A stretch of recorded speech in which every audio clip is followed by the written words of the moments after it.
안녕하세요. 평택 지제역 방송국입니다. 오늘은 특화형 임대주택을 신청 사례를 한번 분석을 해보려고 그래요. 그래서 평택의 고령자 주택으로 한번 저희가 LH에다 신청을 했어요. 그래서 그거에 대한 한번 분석을 한번 해보려고 그러고요. 그래서 이 사업 배경을 한번 보고, 그다음에 특화형 임대주택이 어떤 건가 이런 걸 보고 사업지 분석, 그다음에 설계 분석, 그다음에 LH 당첨 사례 결론 내리도록 하겠습니다.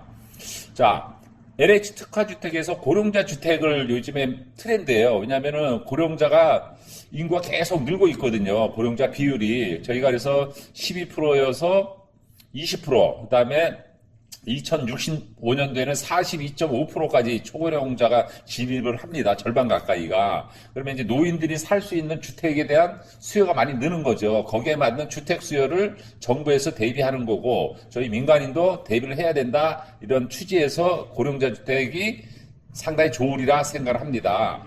그래서 우리나라도 그 독거 비율이 굉장히 많이 된다. 이런 것을 살펴보시면 되고, 해결책은 어떻게 되냐? 정부 차원에서 복지시설, 그러니까 간호사도 있고 좀 노인들이 모여서 이렇게 살 수 있는 것을 좀 해야 된다. 그런 것이 정부의 정책 방향입니다. 그래서 이제 복지주택을 해심당의 매입 임대주택이 성공 사례가 있습니다. 그 사례를 한번 살펴보도록 하겠습니다. 자, 특화형 임대주택이 무엇인가? 여러분, 특화형 임대주택은 말 그대로 특정 테마, 젊은 사람, 나이 든 사람, 그런 쪽에 주거를 특화를 하는 겁니다. 사업가들이 모여서 집을 산다든지, 예술가들, 아니면은 고령자들, 이런 분들이 모여서 사는 주택을 만들자. 그것을 민간 자유롭게 제안을 해서 그렇게 하자는 것이 LH 정부의 취지입니다. 그래서 입주 자격은 소득이 좀 낮고, 그 다음에 좀 살 수 있는 여력이 있는 분들을 모집을 하는 거죠.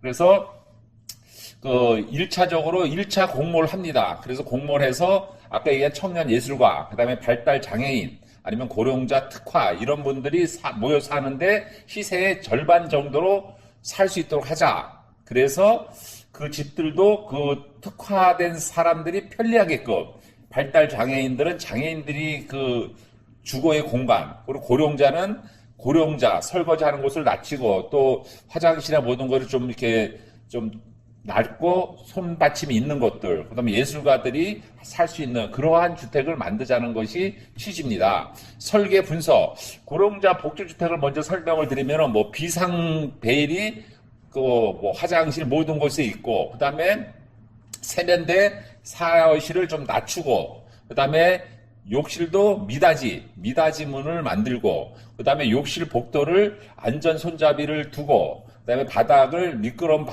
방지용 바닥을 만들고, 그다음에 세대에 안전 유도등을 만든다든지, 이렇게 해서 그 설계를 고령자에 맞게끔 설계를 해야 되는 겁니다. 그래서 흐름도를 보면은 국토교통부에서 주관을 하고, 그다음에 문화체육부의 예술인들, 아니면 보건복지에서 장애인들, 그다음에 고령자의 특화인 보건복지부들, 이런 분들이 연합해서 특화형 매입 주택이 나오는 겁니다. 예술인 지원주택, 장애인 지원주택, 고령자 특화주택, 이렇게 나오는 거죠. 그래서 사업 단계는 사업 계획을 잡아서 LH에 접수를 하는 겁니다. 그럼 LH에 접수하면은 이제 컨소시엄을 구성을 해야 돼요. 왜냐면은 그런 분들을 관리하는 것을 잘 돼 있고, 그다음 병원이나 이런 컨소시엄이 돼 있고, 그다음에 본 사업을 진행을 하는 겁니다. 그리고 이 건물 관리는 이제 좀 관리된 그러한 경험이 있는 곳들, 이런 곳들이 하는 것이죠. 그러면 우리 시행사의 역할은 민간 제한형이고 기획 운영을 해야 되는 겁니다. 이런 것을. 그래서 운영 태밥은 돌봄이나 육아나 교육,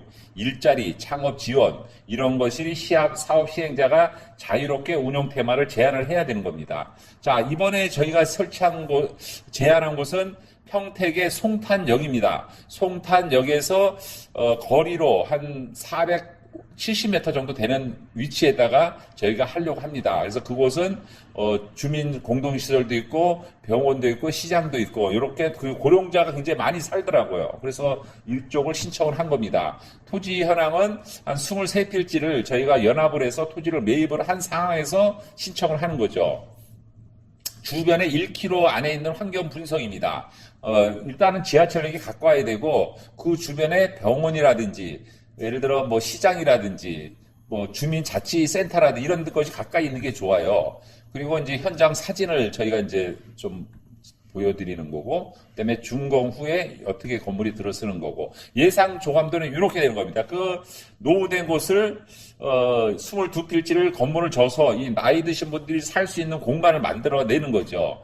그래서 사는 것은 혼자, 할아버지 할머니가 혼자 사는 곳. 그래서 좀 침대도 있지만 그 화장실 좀 크게 만들어서 좀 이렇게 들어갈 수 있는 공간을 만들고, 또 2인실은 할아버지 할머니가 따로 살더라도 욕실을 따로 배치를 했어요. 욕실을. 그래서 따로 배치한 거가 이제 중요 포인트고, 그다음에 컨소시엄은 저희가 시행사가 이제 현대기술 엔지니어링이고, 그다음에 이제 설계, 그다음에 이제 그 PM사, 그다음에 병원, 그다음에 이 놀봄 시스템, 그다음에 주간보호센터 이런 거가 연합을 해서 이렇게 진행을 하는 거죠. 그다음에 그 대우산업이라는 회사가 이제 PM을 많이 했다, 관리를 이걸서 보여드리고, 그다음에 이제 병원은 평택 성모병원이 이제 연합을 해서 이제 같이 하는 거고, 그다음에 이제 그 관리는 한국주택공사관리라고 이게 관리를 전문적으로 하는 회사입니다. 그래서 그 회사에서 하는 거고, 그다음에 설계는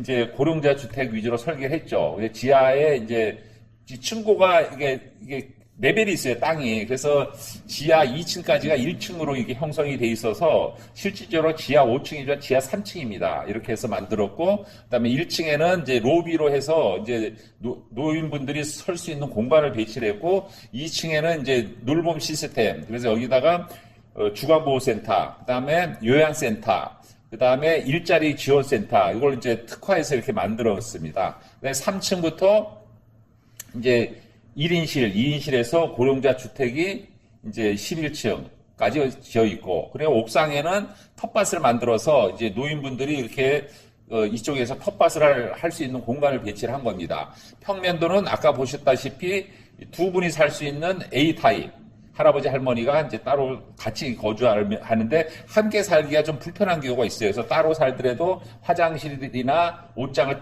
별도로 배치를 한 겁니다. 그 다음에 여기서는 이제 할아버지 할머니 혼자 사는 분들, 요것을 이제 B타입으로 43회배를 만든 거고, 요것도 이제 혼자 사시는 분 이렇게 만든 겁니다. 자, 커뮤니티는 이제 할아버지 할머니가 사니까 예를 들어 간호사실, 뭐 노래교실, 물리치료실, 건강종합센터, 그다음에 이제 뭐 복지관 사무실, 그다음에 상담하는 곳, 이런 공간을 만들어서 이 노인분들이 오셔서 이제 같이 이렇게 좀 어울리면서 할 수 있는 공간을 배치하는 거죠. 그리고 LH에서 좋아하는 평면도를 저희가 이제 선정을 해놨어요. 그래서 하나는 24회배 이렇게 좀 넓은 공간, 그다음에 직사각형 공간은 이제 좀 적은 공간, 그다음에 이제 내추럴 공간, 이렇게 해서 이제 34회배 이렇게 배치를 해놓은 거고, LH 선호, 요거 굉장히 중요한 포인트예요. 그래서 이 고령자 주택도 선호하지만 청년이나 이런 것도 굉장히 선호하는 디자인이니까 이걸 참조하시길 바래요. 자, LH에서 성공 사례를 이제 보면은 성남 유래의 영구임대주택입니다. 요거는 이제 164세대인데 이제 영구임대주택인데 좀 고령자분을 위주로 해서 이게 만든 거고, 시흥 은계동의 영구임대주택, 요것도 이제 이런 식으로 만든 거고, 진주의 평거 영구임대주택입니다. 이것도 마찬가지로 104세대인데 좀 고령자 전용 유니트를 만든 거고, 그다음에 경주 안강의 영구임대주택을 만든 겁니다. 이것도 노인분들이 좀 어울려서 살 수 있는 공간 이렇게 배치한 거고, 그다음에 서울 도봉구의 해심당이라고, 이것이 매입 임대주택이 사례입니다. 21세대를 이제 이렇게 해서 이제 만든 거고. 자, 결론을 내리겠습니다. 지금 LH에 그 신청을 많이 하거든요. 근데 일반적으로 건설 임대형이라든지 감정평가형이라든지 이런 거 말고 특화형을 한번 노릴 필요가 있어요. 근데 특화형은 경쟁률이 굉장히 낮습니다. 한 2대1 정도 되고, 그 다음에 이걸 했을 때 전문 업체와의 컨소시엄이 필수적이다.